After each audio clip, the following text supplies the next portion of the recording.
Good morning. I'm Erin Gregg, the Executive Director of Strategic Communications for Fort Worth ISD. Thank you for being here. Just a few quick notes before we begin. We're addressing today's official notice from the Texas Education Agency regarding a state takeover of Fort Worth ISD. And after a brief opening statement from our Superintendent, Dr. Karen Molinar, you'll have the opportunity to ask some questions. Here's what we can confirm at this time. TEA will begin the required process to appoint a board of managers. The application notice will be posted for interested residents on TEA's website. TEA will also name a conservator to support low-performing campuses. The commissioner will announce and appoint a superintendent after reviewing candidates. That process will include Dr. Molinar, and our schools remain open on normal schedules, and teaching and learning for our students continues. As we go through this process, we're committed to being transparent about what we know, what we're still confirming, and when to expect more. And with that, I'll introduce our superintendent, Dr. Karen Molinar. Good morning, and thank you for coming out today. And as an effort of transparency, and that is always what I strive to be as a leader, is very transparent. We want to give you the opportunity today to ask any questions that I'm able to answer concerning the announcement today from TEA. So I'll open it up to questions. Dr. Molinar, was it a mistake to close Forest Oak 6th grade knowing what you know today, and ultimately you made that decision? So it's not a mistake to close the former Glencrest 6 and combine into Forest Oak. That was always our intention, as we are under the 1882 partnership with Texas Wesleyan. And part of our facility master planning is to not have 6th grade centers as well. We like that vertical alignment for 6, 7, and 8. So we definitely need to move in that direction. Closing a school is not the root cause. It's what's happening inside a school and what type of instructional delivery we're providing for our students. Dr. Molinar, the feeling when you got the news? I got the news. I knew that a decision was coming. For me, it's like next steps. Like, how do I make sure our students continue getting the education they need, the daily instruction? And then how do I make sure also our parents know that we are going to take care of their students? And how do I keep our community together as well as our internal staff? So for me, that's when I go into the hard work and really think about how can I put out messages and make sure people feel we're moving forward and this is a transition. Going off that, what reassurance can you give parents today about their child's future in Fort Worth? That's a wonderful question. I appreciate that. So I just completed a video and a letter that we have released to our staff and our parents. And our commitment is that we are here for kids. What the process we're going through right now is a very adult-centered on how to support our students in their academic success. But however, every single day is about their students, and I want to make sure our parents know that. I also had a Zoom meeting with all of our campus principals to reiterate that's our focus. That will remain our focus, has been since I've taken over, and will continue to be.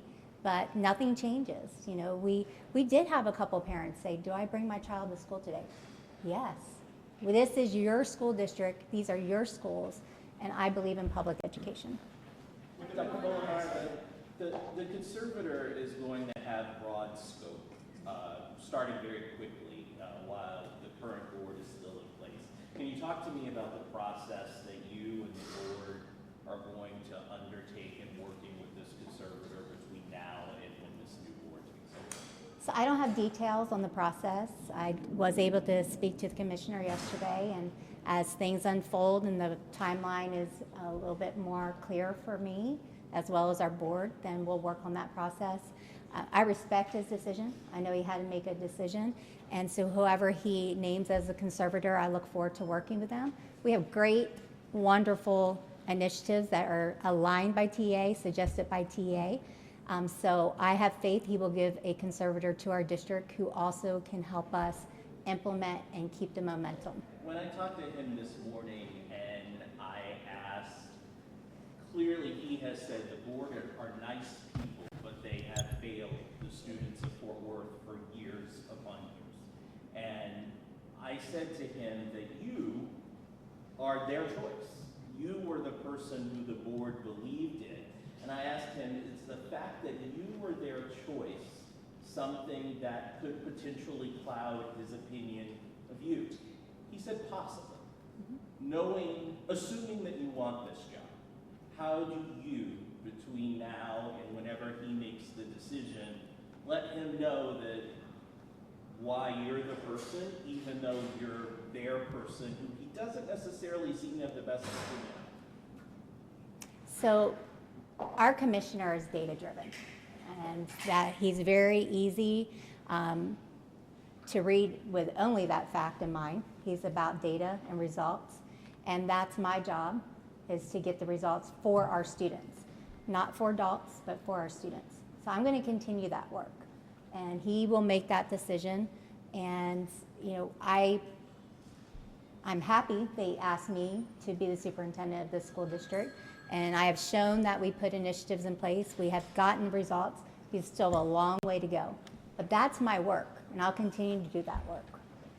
Dr. Molinar said in the letter today, you said that the trustees are reviewing all available options. Can you clarify what that means? Our trustees have the option, which would have to be decided together as a board and take board action to appeal.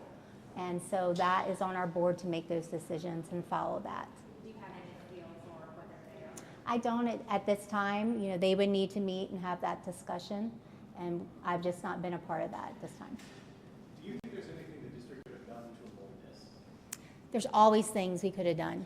When you see a school that is not performing and have a rating that's unacceptable, and really that's what you're seeing us put in place, that we announced as a team last month with Resource Campuses and doing reapply, and then also putting structures in place. And that should have been done. That should have been done years ago. No campus should be 5 years or more unacceptable rating. How long will the change take place? I'm not sure how long the transition will take. His letter does state sometime the spring of 2026 or the beginning of 2026. So I would say the transition and the timeline could be anywhere from 4 to 6 months. And once it does, is it indefinite to how long they're in charge? He has, actually, there's, in our community letter that will go out later today, it really shares the process that Houston followed. And there's a lot of options. That's a 2 to 4 year or longer span that a state takeover can stay in place. Dr. Molinar, she'll take 2 more questions and then it's a wrap. Commissioner Morath said he's impressed with your leadership, but that he also said the district now needs a superintendent who's a master technician. How do you interpret that comment? I was born to be an educator. That's been my only profession, my only job. I went to college to be a teacher to teach children to read. I've had the opportunity to work my way through the system in many different roles.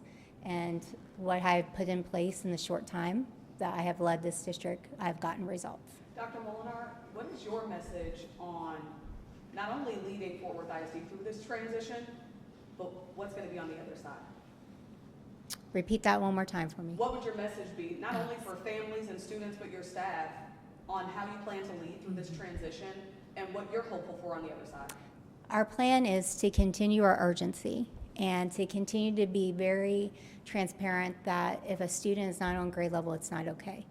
But to implement with high quality instructional materials with fidelity every single day and have instruction going on in those classrooms. That comes with accountability. And we have to hold people accountable. If you do not want to implement the instructional framework we have in place and utilize our instructional material that is research proven for kids and State Board of Education adopted, then this is probably not the district for you to be in.